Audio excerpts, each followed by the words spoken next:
반갑습니다. 마음닥터 신선혜입니다. 제가 얼마 전에 청소년 아이들 대상으로 집단 상담을 다녀온 적이 있어요. 근데 보통 이렇게 집단 상담을 온 아이들 보면 학교에서 문제를 일으켰는데 좀 재질이 심각한 경우 이렇게 오는 경우가 많거든요. 그래서 이번 아이들 역시 좀 그런 아이들인 줄 알았는데 실제로 만나보니까 아이들 재질이 뭐 크게 나쁘거나 그러진 않았어요. 5명의 아이가 왔는데 그 아이들 전부 다가 학교를 가지 않거나 뭐 아예 안 간 것도 아니고 지각을 많이 해서 그게 많이 쌓여가지고 이제 애들이 복지관에 일주일 동안 이제 징계받으러 온 케이스더라고요. 그러니까 이 아이들한테는 매일 아침 8시, 8시인가요? 그 등교 시간이 너무 지겨운 거죠. 그래서 그걸 8시에 딱 맞춰서 학교 가는 게 왜 가야 되는지를 모르겠다. 한결같이 아이들이 이런 이야기를 하는 거예요. 그래서 학교 가면 재미가 없다. 근데 내가 굳이 그 학교를 딱 시간에 맞춰서 가야 되는지를 모르겠다. 이런 이야기를 하더라고요. 근데 아이들의 이야기를 들어보니까 그 얘기도 일리는 있어요. 뭐, 공감 가는 이야기도 있고. 역시, 입장 바꿔 생각해보면 이해가 간다라는 얘기를 이해를 했는데요. 그러니까 청소년이 바라보는 청소년 시각이랑 어른들이 바라보는 청소년 시각이 다르고, 그리고 또 사회가 바라보는 청소년의 시각이 다르기 때문에 이런 문제들은 끊임없이 이제 발생이 되겠죠. 아이들 한 명 한 명의 얘기를 좀 듣다가 보니까 아이들 자체로서는 너무 훌륭한 아이들인 거예요. 그런데 이런 아이들이 이제 학교에서는 많으니까 그 많은 아이들을 컨트롤을 할 수 없다 보니까 이런 아이들이 이제 두드러지는 거죠.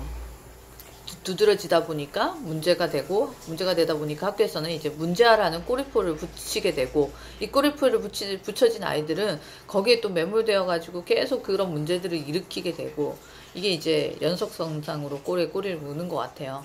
그렇지만 좀 아이들의 이야기를 좀 귀 기울여서 들어주는 거가 정말 중요하지 않나라는 생각을 했거든요. 그러니까 그 아이들 상담이 끝나고 나서 아이들이 한결같이 하는 이야기를 들어줘서 참 고맙다라는 이야기를 아이들이 했거든요. 아이들도 아이들 나름대로는 자기들 삶을 망치고 싶어 하는 아이들은 아무도 없었어요. 그러니까 자기 삶에 대한 이제 애정은 있는 거죠.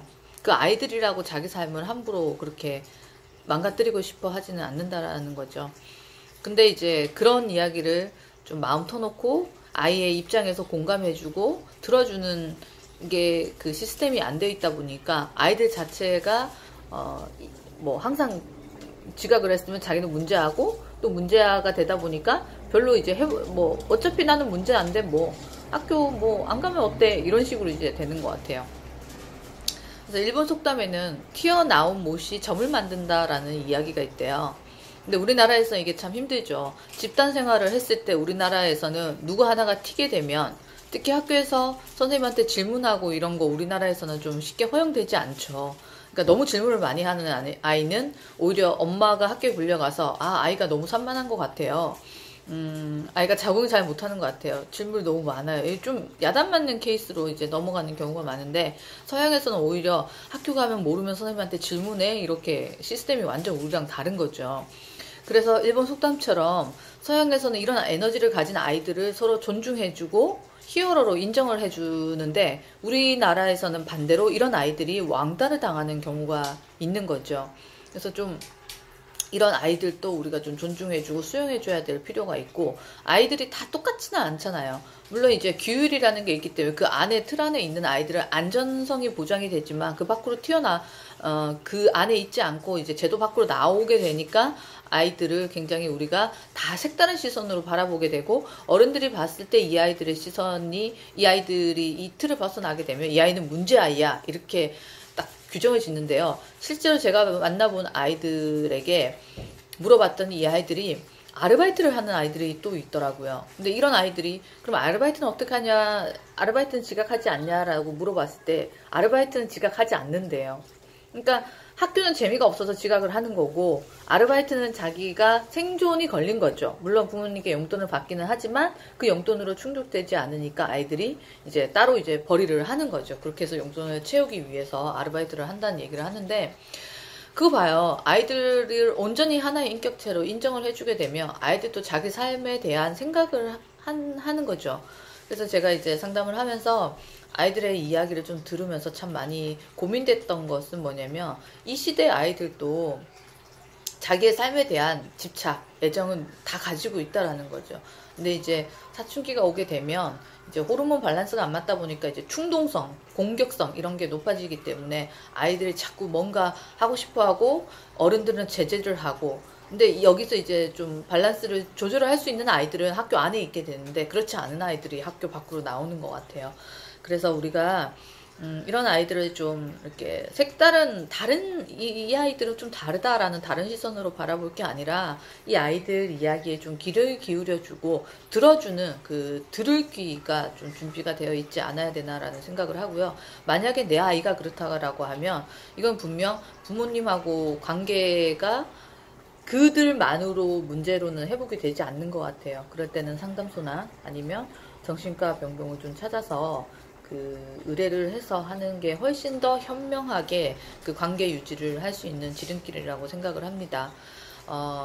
대한민국의 사춘기 아이들을 키우고 계시는 부모님들, 우리 아이들이 혹시나 내가 생각하는 그 규정의 틀에서 벗어난다고 생각을 하신다면, 같이 함께 아이들 같이 상담소나 정신과 진료를 꼭 좀 받으셔가지고 관계를 좀 회복하는 게 필요하지 않나라는 생각을 합니다.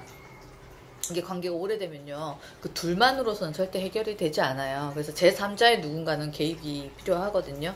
그래서 요즘에는 무료 상담부터 시작을 해서 좀 소정의 비용을 내거나, 아니면 유료 상담까지 너무 많은 이렇게 폭넓은 상담 제도 시스템이 있어요. 그러니까 그런 걸 좀 잘 활용을 하셔서 우리 아이들을 방치하지 않는 거, 이게 중요한 것 같아요. 아이들은 관심을 가지고 싶어서 아이들이 사고를 치는 거기 때문에, 왜? 실제로 사고를 쳐봤더니 엄마가 쳐다봐 줬거든요. 아빠가 관심을 가져줬거든요. 근데 사고를 안 치고 내가 정상적으로 학교를 다니니까 나한테 관심을 안 가지니까, 이 아이들은 관심 받고 싶은 하나의 행동에 의해서 아이들을 계속 사고를 치는 거를 이제 반복을 하게 된답니다. 그렇기 때문에 아이들이 지금 필요한 게 뭔지 우리가 좀 귀 기울이는 연습이 좀 부모 입장으로서 좀 필요하지 않나라는 이야기를 전해드리고 싶습니다. 사춘기 아이를 키우는 대한민국 부모님들 응원하겠습니다. 화이팅!